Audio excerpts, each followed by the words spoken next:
As Hong Kong erupts in pro-democracy protests again, the fate of its chief executive, Carrie Lam, hangs in the balance.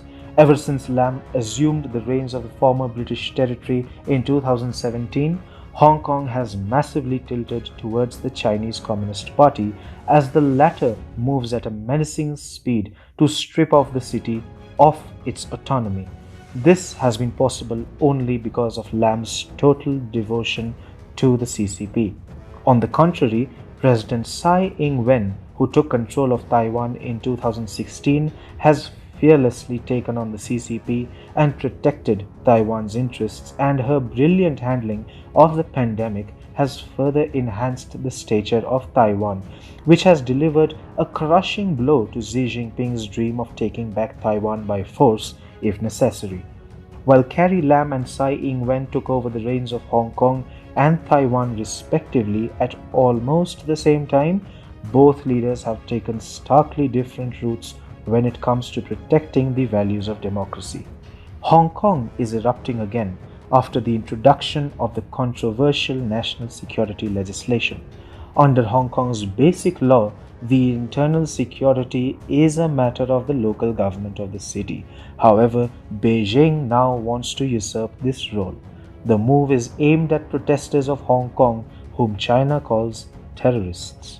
The legislation would effectively signal the death knell of the one country, two systems principle, which China had promised to the United Kingdom when it took over the reins of Hong Kong in 1997 and pledged to keep the city semi-autonomous until 2047. There is an increasing fear that Hong Kong will lose its independence. Being the leader of Hong Kong, one would expect Carrie Lam to stand up for her citizens. However, she has pledged to fully cooperate with Beijing over the national security law. On the other hand, Taiwan is also battling to remain independent, with Tsai Ing-wen standing as a thorn in the CCP's dream to take back Taiwan. In her first term itself, Tsai managed to greatly irk China, as in a bold move, she dialed Donald Trump in December 2016 and secured the country's first American fighter jet deal in over 30 years. China has been trying to diplomatically isolate Taiwan, but Tsai has been striving hard for international recognition, and countries have started to realize the importance of Taiwan. The USA recently passed the Taipei Act, which will see the United States lobbying to get diplomatic recognition for Taiwan. The Taipei Act also mandates the USA to safeguard Taiwan in case of military aggression. Last year, Lam reached the lowest point of her career as the Hong Kong pro-democracy protests exposed her failures. Lam, who was overconfident, pushed for the highly controversial extradition bill, which allowed the extradition of Hong Kongers to the mainland. There was no doubt in anyone's minds that the CCP would use this bill as a weapon to punish dissenters of the CCP regime in Hong Kong and bring them to justice in the mainland. The CCP was already battling accusations of how it kidnapped its naysayers from across the border and made them mysteriously disappear in China. The extradition bill would have given the CCP a legal cover. If Carrie Lam had the best interests of Hong Kong in mind, she would have never pushed for the bill. Hong Kong was in no mood to sell its soul to the CCP like Carrie Lam, and it took to the streets and protested against the bill, which caught the attention of the world. The subsequent brutal crackdown on the protesters caught the global media's attention, which saw Lam under increasing pressure.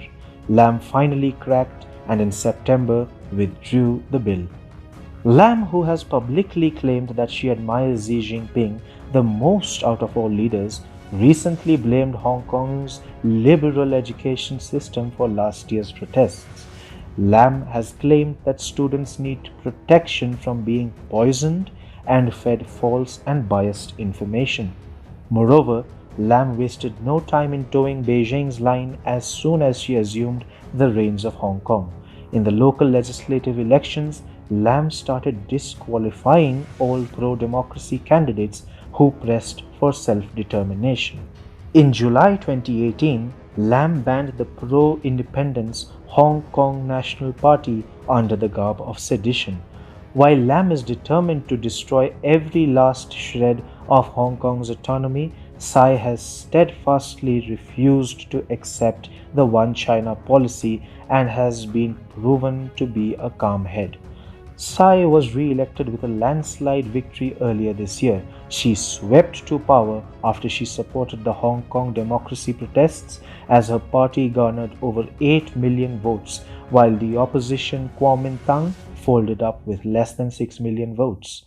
Carrie Lam had a chance to redeem herself by tackling coronavirus, but yet again she ended up being the CCP's loyal puppet. During the initial outbreak of the virus, Lam refused to pay heed to growing demands of banning travelers from mainland China, as she claimed that such a move would be discriminatory. Lam's response to the virus again shows that she does not have the best interests and safety of Hong Kong in mind. Compare that to Taiwan's handling of the virus.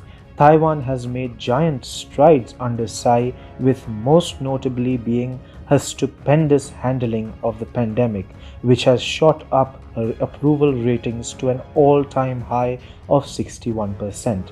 Taiwan, despite its proximity to China, has reported only 440-odd cases of the virus, with 7 fatalities, which has caught the eye of the world. Hong Kong needs a leader like Tsai Ing-wen to protect its autonomy, not Carrie Lam.